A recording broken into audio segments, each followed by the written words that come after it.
तो ये देश के 8 राज्य जो नॉन बीजेपी स्टेट हैं, हम लोगों ने ये देखा है कि साहब ये जो प्रधानमंत्री जी ने लाल किले के प्राचीर से जो घोषणा की है कि 4 स्लैब में से 2 स्लैब हटाएंगे और 2 स्लैब पर वो जीएसटी का दर निर्धारण करेंगे, तो हम लोगों ने अपने अध्ययन के माध्यम से ये देखा है कि इससे राज्यों को नुकसान होगा।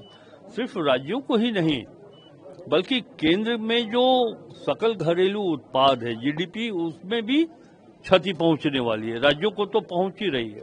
और एक चीज जान लें कि ये सिर्फ 8 राज्यों का मामला नहीं, ये पूरे देश के सभी राज्यों में नुकसान पहुंचाएगा। ये जो रेशनलाइज कर रहे हैं रेट पर, तो पूरे देश के राज्यों को नुकसान पहुंचने वाला है। ये दूसरी बात है कि वो सभी राज्य जो भाजपा नेतृत्व वाली सरकार है, अब उनके मंत्री बोल नहीं सकेंगे, इतना ना वहाँ कंट्रोल है कि देश हित में, समाज हित में, अपने हित में, पार्टी के हित में, अपने हित का मतलब वो बोलने की छूट वहाँ नहीं है।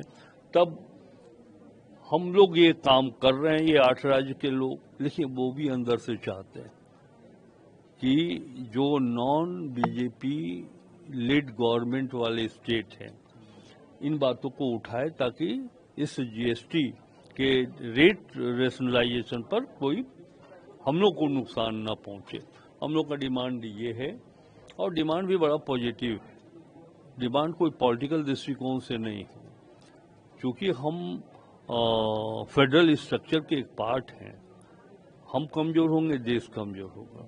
तो हम ये चाहते हैं कि इस तरह का कोई भी रेट निर्धारित करने के पीछे इस बात को जरूर देखा जाए कि इस रेट से हिंदुस्तान के मध्यम वर्गीय परिवार, कमजोर वर्ग के लोग, उनको फायदा हो रहा है कि नहीं हो रहा है। हम लोगों ने अध्ययन के माध्यम से देखा है कि जो रेशनलाइजेशन की बात की जा रही है, उससे तो देश के उद्योगपति, पूंजीपति, जो मैन्युफैक्चरर्स हैं, ये उन तक ही रह जाएगा, उसका लाभ उन्हीं को मिलेगा, आम लोगों को लाभ नहीं मिलने वाला।